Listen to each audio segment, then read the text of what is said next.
꽃이 피어 있다고 하는 것은 어느 계절이죠? 봄, 여름에. 그러면 가을, 겨울 꽃은 저 볼나비가 있습니까? 없습니까? 볼나비가 없어요. 그러니까 가을, 겨울 꽃은 볼나비가 없으니까 곡식이나 열매로 열리는 꽃이 아니야. 그렇다고 하면은 곡식이 되는 것은 언제 되는고 하니 가을에 곡식이 된다고요. 그러면 가을에 곡식이 되는 것만 있는 게 아니라 근체류도 있어요. 뿌리 채소라든지 잎 채소라든지 근체류가 있을 수 있고, 그 다음에 약초가 되는 것은 가을이나 겨울에 약초가 될 수가 있어요. 그러면 약초의 종류는 엄청나게 많은 거죠. 그렇죠? 그러면 최고의 약초는 뭡니까? 삼이죠. 그 중에서도 산삼이겠죠. 이제 그렇게 그 다음에 이 꽃밭이라고 하는 것은 이 밑에가 이게 온통 꽃밭이라고 해요. 해묘미 목국을 이루어서 그래요. 이 에너지가 우리 간여지동 중에서 이 에너지가 생명철에서 굉장히 강하다 그랬죠. 그래서 강하다 그거예요. 그게 꽃밭의 꽃인데 벌나비는 언제 찾아와요? 봄, 여름이죠. 일찍 꽃이 피더라. 일찍 개화가 된다는 얘기거든요. 그 다음에 몸이 날씬하고 유연하며 미남 미인이 많다. 그러면 저 아름다워서 좋은데 벌나비는 많이 껴요. 질긴 생명력이다. 왜? 간여지동이기 때문에 그래요. 목표를 위해 기다리고 인내할 줄 안다. 목표를 위해선 끝까지 밀어붙이는 힘이 있다는 얘기겠죠. 그러니까 그만큼 강인하다는 얘기지. 그래, 생각과 동시에 실천이 따로. 여기 위에 있는 것은 천간은 정신이라고 그랬죠. 이게 지지에 있는 것은 실천이라고 그랬어요.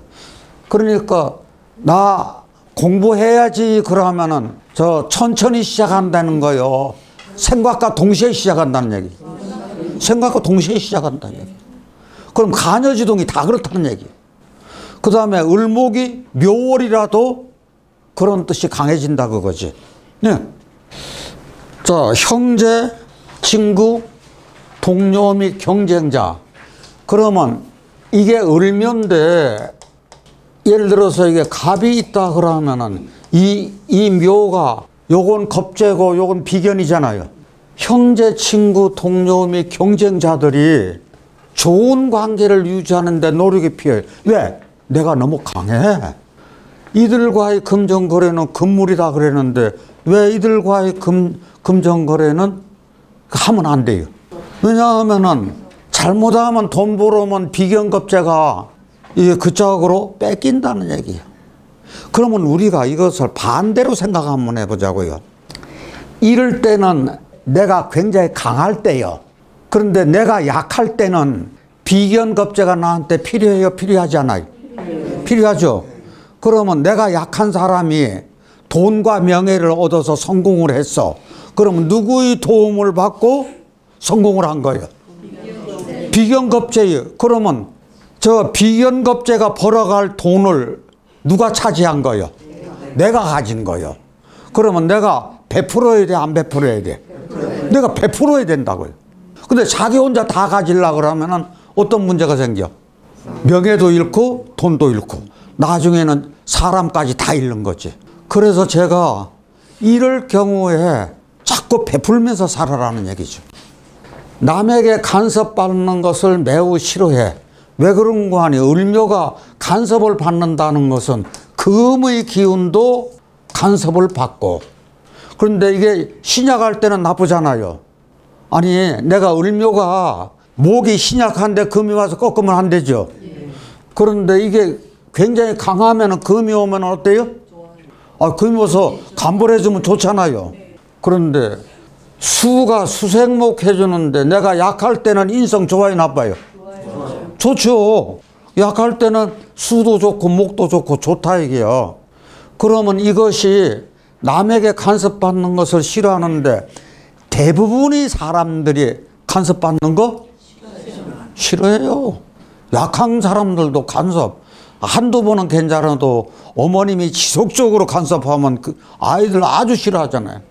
자기 주장이 너무 강한 것은 왕할 때죠. 그러면 외로움을 불러오기도 하는 거지. 땅을 뚫고 나오는 새싹의 향기가 묘목이 다 같이 무성할묘. 이거 얼마나 강하냐고요. 이게 봄에 향기가 진동하죠. 그만큼 피어오르는 창의력도 있고 예술 감각이 뛰어난 거지. 다 같이 예체능. 인연을 만나야 돼요. 예체능. 좋은 지도자 만나야 되고 좋은 선생님 만나야 되고 창의력을 요구하는 어느 직업군이건 을묘는 다 좋다 이렇게 생각하시면 돼요. 그래서 예술가, 작가, 문화, 언론, 교육 강한 쪽이잖아요. 을묘목이 병화를 보고 양지도화가 되면 그러면은 을묘목이 병화를 안 보고 화기가 1점 없으면은 그걸 음지도화라고 하죠. 예. 자기 강한 능력을 10분 발휘한다. 그러면 환경 적응력이 굉장히 뛰어난 거죠. 영리한 처세술도 돋보인다. 고집과 자만심을 버리고 겸손해지는 태도가 필요하다. 아까도 말씀드렸지만 묘목의 무성한 뿌리여 양분을 흡수하여 을목에게 그 위에 있는 내 주인에게 공급해. 그러면 이게 비견겁제가 다 공급하는 거지. 배우자가 공급해 주는 거고. 끊임없이 솟아나는 재능이 있어. 자, 저희가 다음번에요, 여러분들이요. 을목이 하나 있거나 묘목이 하나 있잖아요. 그러면 다른 건 다 제쳐놓고 손재주 하나만 얘기하면 다 맞다 그래. 아니라고 하는 사람 한 번도 못 봤어요. 근데 아니라고 하는 사람이 있어요. 여자분이. 그러면 제가 음식 솜씨는요? 그러면 되게 저는 그거는 잘한다고. 그거 아니면 또 바느질은요, 뜨개질은요. 이렇게 자꾸 접근해 나가야 돼요. 그러면 꼭 잘하는 것이 나온다고요. 자, 간여지동 한번 보세요. 천간과 지지가 같은 오행이요. 색깔이 똑같아. 그러니까 천간이니까 하늘이요. 지지는 땅이요. 그 환경이 같은 칼라로서 같아. 이게 기륭이 같이 있어. 일주 간여지동이 가장 강해. 당연하죠. 그러면 다 같이 읽어보세요. 갑인, 을묘, 병호, 정사, 무진, 무술, 기축, 기유, 경신, 신유, 임자, 개축. 그러면 여기서 자오묘유가 강해요. 여기 자, 오, 묘, 유가 강하다고요. 이게 오는 여기서 빠져야죠. 그렇죠? 그러다 보니까 이게 묘하고 유가 철새개검에 해당하는 거예요. 그렇죠? 자, 그래서 간여지동 12개요. 그러면은 일주 특징 보자고요. 자기 주장이 강한 거죠. 고집이죠. 두뇌는 다 좋고 교만하고 역동적이고 에너지가 강하고 독립적이요. 배우자궁이 또 역시 강해. 부부화합이 어려우면 따라할 수 있는데 내가 배우자의 뜻을 맞춰주면 아무 문제가 없다는 얘기지. 그러면 우리가 잘 지내려면 어떻게 해야 되느냐? 첫째 어떻게 한다고요? 이게 저는 가장 중요하다고 봐요. 너 따로 국밥이 아니라 상대방의 그 의견에 취미생활이나 모든 것에 간섭하지 말아야겠죠. 주말 부부를 한다든지 맞벌이를 한다든지 여행을 같이 동반여행을 간다든지 취미생활 각자 한다든지 그래서 다른 쪽으로 자기만의 세계를 가져야 된다. 특히 자묘유 제왕일주가 강화해서 다시 어떻게 해요? 임자, 을묘, 신유. 자, 파도가 다 같이 읽자고요? 파도는 잔잔한 항해도 좋겠지만 사주팔자의 어려운 환경을 이겨내고 우뚝 일어서는 경지, 즉 신주를 지속적으로 탁월하게 실현할 때 진정한 주인공이 될 수 있다. 가끔 가다가 변화도 와야 되잖아요. 허구한 날 집밥만 먹을 수는 없잖아요. 가끔 외식도 하고 콧바람도 좀 쐬고 해야겠죠. 내가 신약할 때는 이 간여지동 강한 게 좋다 이게지. 다시 근극목. 그러면은 내가 을묘가 지금 그걸 당하고 있어. 그럴 때는 신약에서 이 을묘의 기운이 들어오면 좋다. 이것이 전에 질문했던 복음이죠. 우리가 복음이라고 하는 말 제가 처음 쓰는데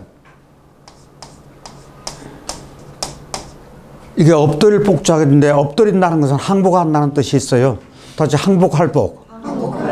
이게 을푸름인데 이게 신음한다는, 이게 항복이라고 할 때도 이걸 쓰고 신음한다고 할 때도 이걸 써요. 그럼 항복하고 신음한다는 얘기거든. 내가 어떤 재해를 당했어. 어려움을 당했어. 그런데 내가 힘이 약해. 그러니까 그 재해를 이겨낼 힘이 없어. 힘이 없으니까 그대로 항복하고 들어가야죠. 항복 안 하면 자기가 죽는데. 이게 항복하고 들어간다는 흉살이요. 이게 흉살이라고요. 왜냐? 항복하고 신음하는 거 이게 흉이 되는 거라. 그런데 내가 신약할 때는 내가 을묘가 신약한데 을묘년 그러면 몇 년 만에 한 번씩 와요? 60년에 한 번 와. 을묘년에 나한테 좋아요, 나빠요? 좋죠, 을묘년에. 그런데 을묘월, 월은 몇 개월마다 한 번씩 와요? 60개월마다 한 번씩 오죠. 그러니까 이것은 1년 내 좋고, 요것은 월이 오면 한 달간 좋고, 그러면 을묘일 할 것 같으면은 며칠마다 한 번씩 와요? 60일마다 한 번씩 와. 그러면 하루는 을묘일은 내가 좋다는 얘기지. 무엇이 돼서? 복음이 돼서. 그런데 내가 지금 수생목 해가지고 내 기운이 목이 엄청나게 강해. 강한데 복음이 들어와서 을묘년 되면 좋아요, 나빠요? 이게 그대로 흉살이 돼버렸네. 이럴 때 저는 복음이 된다고 얘기하는. 그러니까 이거 저희들이 간여지동 볼 때하고 똑같이 보면 되는 거죠. 근데 말이 우리 용어를 알고 있자 그거지. 이게 특별하게 생각하지 마세요. 목생명체의 간여지동이요. 을목의 유연함이 묘목의 무성하고 강인함을 뿌리에 두어 두뇌가 명석하고 고집 세고 독립심. 그런데 이게요, 사람이 어떤 일을 할 때 고집 좀 있어야 돼, 없어야 돼? 태화탕이면 못 써요. 밀어붙이는 힘이 적다고요. 그 다음에 생명체 목으로만 구성된 간여지동 일주는 양이 갑인이요. 갑인보다 음인 을묘가 더 강하다. 이게 무슨 얘기인 거 아니? 좌오묘유, 이게 정방에 꽂혀 있는 우리 다 같이 임자, 을묘, 병호, 신유. 이게 가장 강하잖아요. 그러니까 갑인 생명체 간여지동보다 을묘가 한결 더 생명력이 강하다. 이렇게 보시면 된다고요. 그런데 을묘를 또 어떻게 보시는 거, 묘목을 어떻게 보셔도 되는 거 아니. 커다란 갑목이 있으면은 뿌리가 이제 줄기가 무성하게 뻗어나가는 것도 생각하셔도 돼요. 이게 전형적인 외유내강이요. 왜 그런 거 아니에요? 을묘가 여기가 바깥이요. 여기가 안이요. 그래서 바깥은 부드럽고 묘는 갑을이 있어가지고 그렇게 강하다 그 얘기죠. 외유내강입니다. 이게 을묘는 푸른 색깔이고 이건 저 토끼 묘자라. 그래서 청토가 되는 거죠. 그게 푸른 토끼요. 봄동산의 푸른 토끼가 사람들에게 사랑을 받고 평화롭고 여유가 있으면 순박하다. 여기 을은 다시 풍목, 바람이라 그랬어요. 묘는 우리 토끼요. 그러니까 마음껏 뛰노는 토끼. 그러니까 이것도 역마가 강하다. 그렇게 생각하시면 되겠네요.